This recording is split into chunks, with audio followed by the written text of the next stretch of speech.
Hello guys. उम्र के इस पड़ाव में मैंने अपना सब कुछ खो दिया। ना घर है, ना पैसा, ना अपने। सुना है कंटेंट क्रिएशन से लोगों की जिंदगी बदल जाती है। 40 साल की उम्र में मैं अपना पहला ब्लॉग शूट किया। मुझे नहीं पता मेरी जिंदगी बदलेगी या नहीं बदलेगी, और फिर भी आपसे रिक्वेस्ट करता हूँ कि मुझे सपोर्ट जरूर करिएगा। तो देखा आपने कितना आसान था ना। कैमरा उठाओ, इमोशनल सा वीडियो रिकॉर्ड करो और पोस्ट कर दो। एक सवाल अपने आप से पूछो, क्या वाकई में आपको लगता है कि इस तरह करने से आप सोशल मीडिया पे स्टार बन सकते हैं? क्या वाकई में ये कंटेंट आपको करोड़ों रुपए दिलवा सकता है? क्या सही में ऐसा करने से आपकी जिंदगी बदल सकती है? चंद क्रिएटर्स हैं जो इस फील्ड में सक्सेस हैं, उनको देखकर हर किसी के मन में यही ख्याल आता है कि यार ये तो बस यही दिखा रहा है और इसके पास पैसा है, लग्जरी है, फेम है। उनकी चकाचौंध को देखकर हर किसी को यही लगता है कि यार वो भी सक्सेसफुल हो सकता है। एक्चुअल में ना एक चीज है जो वर्क करती है। अगर हम कोई बिजनेस खोलना चाहते हैं ना तो हमें इन्वेस्टमेंट चाहिए, लेकिन कंटेंट क्रिएशन एक ऐसा बिजनेस है जिसमें जीरो इन्वेस्टमेंट है। बस एक छोटा सा फोन, जियो का सस्ता इंटरनेट और ढेर सारा वेला टाइम, जो आज की डेट में बेरोजगारी की वजह से सबके पास है। तो जब खोने के लिए कुछ ना हो और पाने के लिए बहुत कुछ, तो हर कोई इसमें अपनी किस्मत आजमाना चाहता है। लेकिन लोग ये समझना नहीं चाहते कि इसमें एंट्री तो फ्री है लेकिन सक्सेस फ्री नहीं है। बाहर से देखने में तो बिल्कुल ऐसा लगता है कि यार ये जॉब तो बहुत इजी है, लेकिन सच्चाई थोड़ी अलग है। सोशल मीडिया पर हर महीने लाखों के हिसाब से माई फर्स्ट ब्लॉग बनते हैं। लाखों की तादाद में लोग इस कंटेंट क्रिएशन की दुनिया में कूदते हैं, लेकिन कुछ लोग चंद दिनों के बाद 10-15 वीडियोस बनाकर गायब हो जाते हैं क्योंकि व्यूज नहीं आते। उन्हें समझ आ जाता है कि इसमें कोई फ्यूचर नहीं है। कैमरे के सामने कुछ बोलना आसान है, लेकिन रोज कुछ नया और कुछ इंटरेस्टिंग बोलना बहुत मुश्किल है। वीडियो को अच्छी तरह से एडिट करना, उसे लोगों के सामने प्रेजेंट करना और व्यूअर्स को बांध के रखना, ये हर किसी के बस की बात नहीं होती।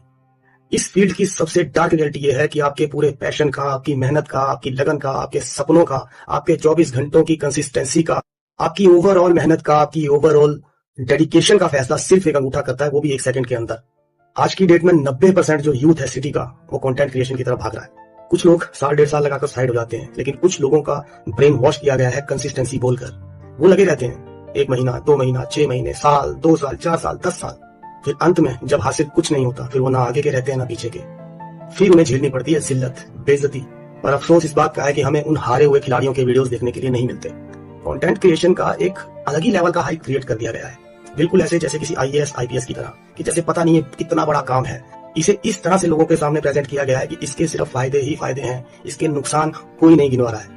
और ये भी एक सबसे बड़ा रीजन है कि आज का यूथ इस चीज में फंसता जा रहा है। जब एक इंसान अपने करियर के सबसे कीमती 3-4 साल कैमरा के सामने ठुमके लगाते हुए गुजार देता है, उसका पढ़ाई से ध्यान हट जाता है, वो कोई रियल स्किल नहीं सीख पाता, कोई जॉब नहीं कर पाता, और कई साल बाद जब चैनल ग्रो नहीं होता, वो होश में आता है, तब टाइम हाथ से निकल चुका होता है। उस टाइम ना वो कोई स्किल सीखने लायक बचता है, ना वो कोई जॉब करने लायक बचता है, और ना ही वो खुद से नजरें मिला पाता है। काफी ट्राई करने के बाद भी जब फेलियर मिलता है तो वो अपनों से कट जाता है, क्योंकि उसका पूरा दिमाग एल्गोरिदम और व्यूज के जंजाल में फंसा होता है। वो पछताता है कि मैं इस प्रीशियस टाइम में कुछ और कर सकता था, लेकिन इस हाइप के चलते उसने अपनी जिंदगी का सबसे कीमती समय इस चीज में गंवा दिया। लेकिन अफसोस, ऐसे लोगों की स्टोरी हम लोगों के सामने कभी नहीं आती। सोशल मीडिया सिर्फ सक्सेस स्टोरीज पोस्ट करता है, उन्हीं को प्रमोट करता है, क्योंकि अगर सब लोग ये जान गए कि इसमें आने वाले 99% लोग फेल हो रहे हैं, तो लोगों का इस चीज से भरोसा उठ जाएगा, और अगर इस चीज से भरोसा उठ गया तो लोग सोशल मीडिया पर टाइम स्पेंड करना कम कर देंगे, और इसका सीधा सीधा नुकसान इन प्लेटफॉर्म्स को और उस पर चमक रहे सितारे यानी बड़े क्रिएटर्स को होगा। इसीलिए इस दलदल को हमेशा सपनों का समंदर दिखाकर आपके सामने पेश किया जाता है, ताकि आप ना चाहते हुए भी इस समंदर में डुबकी लगाएं। जिस देश का यूथ, जो उस देश की असली ताकत है, वो अगर कैमरे के सामने ठुमके लगाने में व्यस्त हो जाएगा, तो ये देश आगे कैसे बढ़ेगा? मैं आपको डरा नहीं रहा हूँ, मैं आपको रियलिटी बता रहा हूँ। कंटेंट क्रिएशन बुरा नहीं है, लेकिन जिस तरह से इसे प्रमोट किया जा रहा है वो चीज गलत है। जिस तरह से लोग इस चक्रव्यूह में फंसते जा रहे हैं वो चीज गलत है। एक टाइम था जब हमारे देश के बच्चे पढ़ लिख कर अफसर बनना चाहते थे, लेकिन आज हर बच्चा कंटेंट क्रिएटर बनकर अपनी जिंदगी बदलना चाहता है। गलती उनकी नहीं है, गलती इस चक्रव्यूह की है जिन्होंने उनका माइंड वॉश कर दिया है। और ये कहानी यहाँ भी खत्म नहीं होती। अगले वीडियो में मैं आपको बताऊंगा कि ये टोटल जो चक्रव्यूह रचा गया है, ये कैसे हमारे लोगों का माइंड वॉश कर रहा है। तो इस वीडियो का अगला पार्ट देखना भी ना भूलें। बाकी अंत में यही कहूंगा, जिम्मेदार बनो, जागरूक बनो, भीड़ से अलग हटो, सक्सेसफुल बनो, अपनी लाइफ पे फोकस करो। उसके बाद अगर टाइम मिल जाए तो पार्ट टाइम के तौर पर इसे जरूर ट्राई करो, लेकिन जो हाइप इसकी क्रिएट की गई है उस हाइप के चक्कर में मत फंसो। बाकी जिंदगी आपकी है, टाइम आपका है, सोच आपकी है, तो सोचना भी आपको है। जय हिंद।